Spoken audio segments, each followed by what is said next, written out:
All right, well, I have the privilege to sit down with Andrew Jackson, defensive line coach at West Virginia, here at the New York State High School Football Coaches Association Clinic. And Coach, it's great for you to be here, and thank you for taking the time. Oh, no problem. I'm a New York State high school football alum and Section 9 guy, so I'm excited to be back again to speak. Yeah, you definitely have some New York in your background, the different places that you worked, and I think some great influences too. So when you look at your start in coaching, first of all, what was it that made you want to be a football coach? Honestly, I started off wanting to be a school teacher. My head coach, Brian Collins, who's now the defensive coordinator at Stony Brook University, he gave me an opportunity to come back and get my master's when I couldn't find a teaching job right out of college. And I went back and worked with the defensive line, and I never thought about teaching after that first fall training camp. So just got in your blood. Just got in my blood, yeah. And you know, if you ask some of my teammates, they probably would have told you I was going to be a football coach, but I never thought of myself as a coach. I just wanted to be a school teacher and teach phys ed and things like that. Yeah. Well, you've had some great influences, and when you look at just the different coaches who have been a part of your career, what are some of the key takeaways or the lessons you learned early on that really are part of who you are as a coach today? You know, definitely starting early on, working for Brian Collins and Chuck Purity,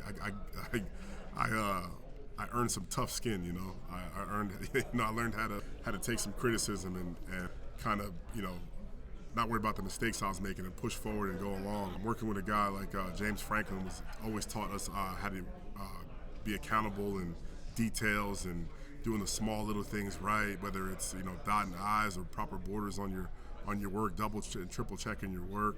Joe Moorhead, just the confidence he had. Kurt Signetti relating to players. I had a chance to work with so many great head coaches that have all taught me little things along the way. Yeah. And before we started going, you said that really is a big part of you, being who you are, being able to bring that every day to your players. Talk to us a little bit about, I guess, how that helps you really relate to these guys and get the most out of them. I mean, one thing I think that young players are today is that they can see through whether you're putting up a facade or not. I think they could really see through anything and find out who you are as a person rather quickly. I think it's a skill they all have as young people nowadays. And to me, being able to I know I'm bald-headed, but let my hair down and relax and really show my weaknesses and show that I can make mistakes. I can laugh, I can be laughed at, we can joke and have fun. I think it lets them put their guard down. It takes away from the business and the pressure of college football today and let them be regular people too. Yeah. It's a little bit different than in the past. Definitely different than when I grew up playing the game. I mean, there was definitely a hard edge to a lot of the coaches. I think, though, that today that really helps. You know, that's who players are today. They do need to see the real person in you to be able to relate to you. Absolutely. And you said, the relationship piece is huge. Yeah, definitely. Well, you know, looking at that and how that translates to the field and the different things you do, what things now have really become things that you're known for when people look at how you coach the game and the things that you do? What are people interested in the most? I think the biggest thing I recognize, and I think it's the best compliment you can earn as a coach, is I think guys always express how hard my guys play and how relentless they play. And you know, there's not a particular drill or a scheme or a style that I think I use that's different than anybody else. I think that having a good relationship with those guys and them being able to play carefree, they wind up playing more physical and more carefree, not worried about making mistakes. They play a little bit more wide open with more edge. Yeah, you said you before we got going, you had a kind of a scientific approach to how you do things and how you set things up. Talk to us a little bit about what that means. I think that comes from my teaching background, that not all guys learn the same way and not all guys are built the same way. So I don't try to necessarily push them into one way of doing things, and I also try to find myself more as a facilitator and organizing the fun and letting things happen organically than I am being so regimented. I think that being overly organized and overly processed, I think it slows guys down and causes them to think. So I kind of let things happen as they go, and I also try to use guys' strengths to give them confidence as I teach them the game and develop them. So guys that are good pass rushers, I put, young guys, I put them in on third down. Bigger kids that come in and they're not really great pass rushers, I put them in on rundown so they gain confidence. Yeah, with that approach, you do start to play more guys, and I think that's important to them. How do you, I guess, still keep that competition, right? Because I've found that before. Like, I try to create as many roles as I can. I did find, like, in some places, if I did it too early, like, too many guys got a taste of it and felt like they owned that and maybe relaxed a little bit. So how do you still keep that edge with them? Oh, well, number one thing I do is I play different. I play a lot of guys, and I use different lineups.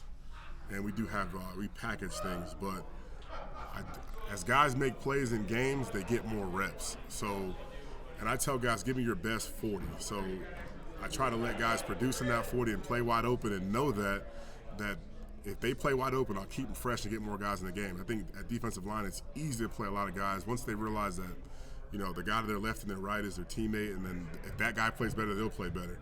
You know, there's nothing better than not being able to double team anybody up front or not being able to game plan around on one side of the ball. You know, if everybody in the line is making plays, then I think, and you're playing and you're fresh and not tired, I think guys realize that they're better players at the end of the day.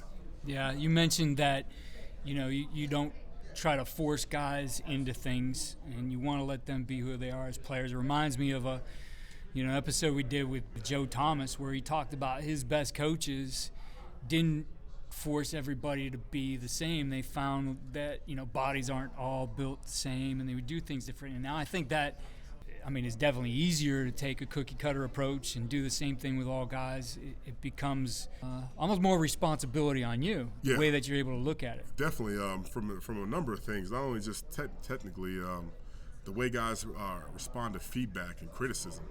And there's some guys that respond better when you yell at them. There's guys that, you know, if you yell at, they're going to shut down. So I also rely on my assistant. You know, I have an assistant at GA who does a great job. I also rely on him a little bit.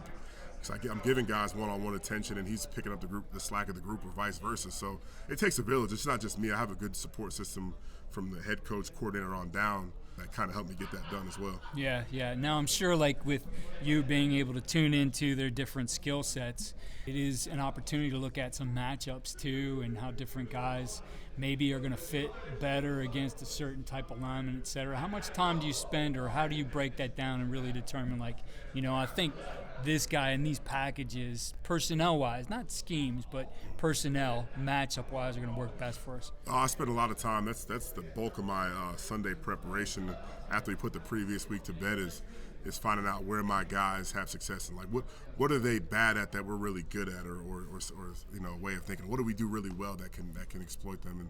And that is a little bit of a work, but I think that also helps me. That's the reason why I can play more guys, is because I kind of have those ideas in the back of my mind going into the game. Yeah. Now, then when it gets to the scheme, how are you fitting the scheme to the personnel too, right? Because I think now all this starts to blend together. So we usually, you know, whether it's before spring football starts or before training camp, we put the board up with the players, and our coordinator, Jordan Leslie, does a great job of this. What do we have? What do we have? What can we do? And we go from there. We love to be 4-2-5 and 4 down, but hey, you know, this is what we're looking like right now. This are the pieces we have. This is what we can do well, and we try to put our kids in position to succeed. Because ultimately, if they play well, we stay employed. You know? Right. Absolutely. So, what does the meeting room look like for you as you're, you know, going through and looking at a game plan or evaluating these guys, giving them feedback, whether it's practice, game? What's the meeting room like? For the most part, you know, it starts off pretty loose. I usually start off conversational. Sometimes I'll throw in a nugget of information, whether it's a life skill or a current event. I try to keep my guys up on what's going on. For the most part, with name, image, likeness, most of it's been financial nuggets, and then obviously some current events, what's going on in the world, whether it's negative or positive. Kind of loosen the room up, and then we kind of get into the opponent and the game prep. And a lot of times, what's been great is for the past couple of years at West Virginia is I've had older players that will also introduce things they saw already in the game plan and have already started watching film and say, hey, coach, I think we can do this, I can do that, I think we can do that. And there's a little bit of exchange of information before we get into the game plan or the nuts and the bolts, which is it's great because I always tell my players I'll learn as much from them as I will teach them. You know, there's always a teachable moment, and I'm not the type of person that thinks I know everything, so I learn from my players as well. Mm-hmm. What's the feedback look like in your room, and, you know, especially when you're looking at game film? How do you approach, you know, getting the most out of that? Is it watching all the film? Are you picking certain things out? You know, what things do you point out, and how do you handle, you know, both the positive and the negatives? Sure. From watching the whole thing, like the only time we watch everything is we watch our entire practice for most of the run plays. We'll get into some pass protection kind of things. We'll pick and choose those things. We'll watch the entire game that we played the Saturday or whatever before, and then I'll pick specific things I want to show them from a game plan perspective. But the feedback and the corrections are a little tough. Again, you got to know who you're talking to. The only time I really get excited is lack of effort and repeat mistakes. Those kind of things drive me nuts. But again, number one things I try to teach and not demean. I think when you demean kids and bring them down, I think you lose them. I wasn't coached that way, so I don't necessarily believe in that. I don't cuss at kids or call them out of their name, things like that. But I'm very direct in what I'm looking for as far as the result. Now, some guys, obviously, we talked about guys have different skill sets, do things a little bit differently, but the results have to be there at the end of the day. Mm-hmm. You mentioned the approach too, right? Like learning how these guys respond to things. That just doesn't happen. So how do you really start to get to know who those guys are? So I don't want to say know what buttons to push, but you know how to handle those guys. Like this guy is going to respond to things in a certain way, and this guy maybe can take me getting on him a little bit more. Kind of just sit back and observe a little bit before I kind of jump in, especially with new guys. Obviously, you get to know them in the recruiting process as well, so you kind of know a little bit about them. But I kind of observe the first couple things, first couple times before I get excited or see how kids respond to certain adversities or see that respond to success too. I think success is just as poisoning as adversity sometimes with certain kids. But and then I try to see them outside of the game too. So I try to ask what their interests are outside of football. We hang out at my house through playing Madden tournaments, we go bowling, so we kind of interact with each other outside of football to kind of grow the relationship a little bit, so that when they do know I'm being hard on them or it's not something they necessarily want to hear, they know I'm coming from a place of this person that cares about them. I think that they can handle it when they know you care. When you look at the getting them out on a field, doing walkthroughs, right? I think walkthrough takes a little bit of a thought process, and it's an art. I've seen some done very well, and I've seen some done very poorly. But for you, what makes a good walkthrough? How are you going to handle that time to get the most out of it? Mine have to be interactive, whether it's on a PowerPoint and we're walking through in the room and it's digital and the slides are moving, or I have guys that are playing their positions and walking through the offensive play. But if we're just lined up on trash cans, the way my guys think and operate, they're not going to get through. They're not going to get much out of it. They got to be up moving, hearing me speak, and seeing it as it's going on. But yeah, old 5 trash cans walk through for the D-line with my group is going to be highly productive. Yeah, what do those slides look like? You said the slides moving. So I literally cut out the players look like they're Madden characters, and I get them to move in the formation or in the play call so they can visualize it. My guys are such video game oriented that's what works for them. Yeah, and you do that in PowerPoint? Yeah, do that in PowerPoint. Yeah, it's very tedious now. My assistant does most of it now, but I had my time putting that stuff together. But he does a great job with it, and the guys seem to take hold of it better than even myself drawing or again those 5 trash cans, old school. It's hard to visualize trash cans being something, right? Yeah, it's very limited. Yeah, and I struggled with it as a player too. I never told anybody that, but it's it kind of took a while. Like, okay, wait. All right, yeah, no, I got it. You mentioned before we got going the importance, especially early on in your career, of being willing to jump in and do the little things. I mean, we all want to advance to having our own room or being a coordinator, whatever it might be, but that's fine. It doesn't start there. It starts with little things. Yeah, I mean, I think when guys that have rolled their sleeves up and gotten dirty, and what everybody in the organizations had to do to win a football game, whether it's the training staff taping ankles, whether it's the weightlifting coach, the strength coaches lifting weights early in the morning, or the flipping laundry. Like, when you understand what those people have to do and you appreciate what's going on around you, as well as the little things you have to do, how am I going to outwork every other D-line coach in the country that wants my job, or every other rising star that wants my job, or every guy's recruiting the same player I have to do. I mean, when you put those fine details in and roll your sleeves up and work, I think good things will happen. And again, to say that being a Power 5 coach is the ultimate success, no, it's whatever you determine you want to work towards. To me, I was very happy at LIU at CW Post. I could have stayed there forever. It wasn't until head coach pushed me out and said, "Hey, why don't you go see what something else looks like," where the door started opening up. But again, I didn't try to change and deviate from the little things I did and the work that I did. Yeah, in looking at the little things, what's one of those little things, one of those jobs that maybe you didn't expect to learn as much from, but really actually made a difference in teaching you how that fits into the big picture and what the big picture looks like and whatever that might have been? I think the hardest thing was when I was at LIU when I was a coach. I was responsible for putting the practice gear out and then scooping it up and then putting it away and then also putting the practice tape up. So now that I'm a coach at a Power 5 institution in West Virginia, we have an equipment manager with full staff. We have a film crew with full staff. Well, now to me, I have an extra hour and a half of work that I had time to do something different with football that when I first started I didn't have. So now I could get working on my game planner. I could spend an hour with my wife after practice before we watch practice tape. All those little things are like, wow. I remember back when I didn't have this extra hour, so I can utilize it and maximize it. Yeah, definitely.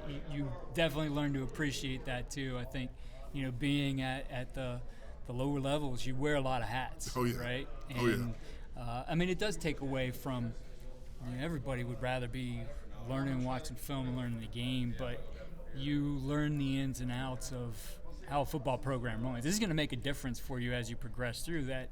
You understand that and how things should be done a certain way, and you learn that. So maybe when you're in charge of something like that, you know why that's important. You can really emphasize that. Absolutely. I think as being a Power 5 position coach, I've learned to value those folks' time. There's no reason for me not to say hello to the equipment guys or go down there and check on and see what they're doing, or have a joke with the trainers or the film guys. Like, I walk around and talk to everybody. That's right. I recognize and I understand exactly what they're going through on a daily basis. Yeah. And people don't understand that adds up to wins and losses as well. It does. That support staff being on the same page. Yeah, you got to treat them well. I mean, they do play a very important role. And as you said, if you've done the little things, if you had to do what they were doing before because you worked at a place that didn't have those resources. Absolutely. Yeah, you got to treat them right. And I think, seeing the big part that they play, and it just adds to that feeling of team, right? Like, yes. Everybody out there is important. Maybe the role isn't as big. Maybe they're not in the spotlight, but that guy who sets up my drill and then clears the field for me, like that's big. That's big. That's huge. And it's as the staffs are growing in size. I mean, there's more. I get the chance to work with 50+ people. I think in the football building every day. It's awesome. Yeah, definitely. Well, when you look at all the things you do, Coach, whatever that might be, on or off the field, what would you say is the one thing you do that really gives your guys the winning edge? I think I care and respect what they do.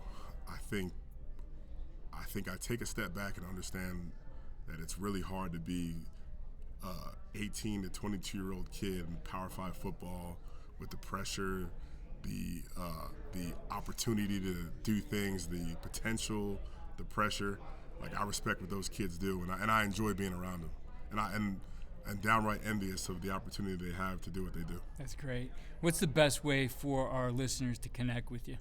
At Coach Jax, JXDL on Twitter is the best way.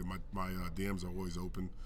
Young coaches want to reach out, recruits and players. It's a little tricky, but if you're in the coaching profession, I definitely can help you out and things like that. Yeah, well, I appreciate you taking the time here and sitting down. It was great to have you at Lawrence First and Goal last year, and great to see you here in person. Always. I can't wait to go back. I was at the inaugural Lawrence First and Goal, and I'll keep doing it as long as Coach Lutz will have me.